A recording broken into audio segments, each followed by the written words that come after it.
Ako mislite da se papar koristi samo u kuhinji, varate se.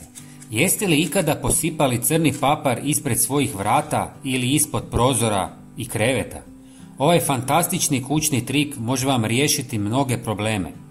Najprije usitnite 1 žlicu crnog papara u mlincu.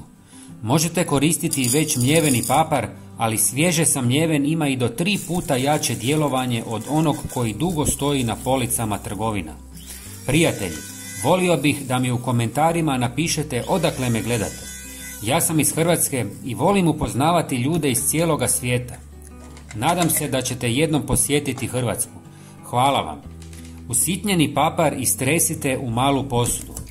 Prije svega očistite prostor ispred vrata, a zatim posipajte papar i lagano ga razmažite da se manje vidi. Na kraju videa pokazat ću vam i jedan bonus trik.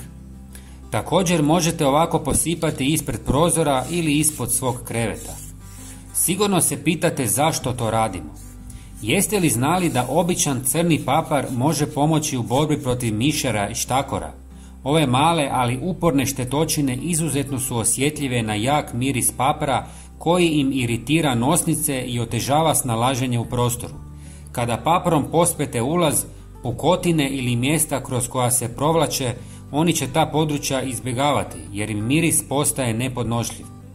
Osim što učinkovito tjera glodavce, papar ima i dodatni učinak jer odbija mrave, žohare i druge insekte, čime vaš dom štiti na prirodan i ekološki način bez otrova i kemikalija. Papar pomaže i u vrtu, odbija krtice, a možete ga pomiješati s vodom i uliti u rupe po suhom vremenu. Ako vam susjedova mačka dolazi u vrt i onda obavlja nuždu, posipajte ta mjesta paprom i više se neće nikad vraćati. Također možete napraviti sprej od vode i papra te njime poprskati dijelove koje želite zaštititi. Sad kad ste otkrili moć papra, vaš će dom ostati čist i siguran od miševa, mrava i drugih neželjenih nametnika. Ako vam se svidi ovaj video, podržite nas lajkom, podijelite ga s drugima i pretplatite se na kanal kako ne biste propustili nove korisne savjete. Hvala vam na gledanju i želim vam dom bez nametnika. Pozdrav!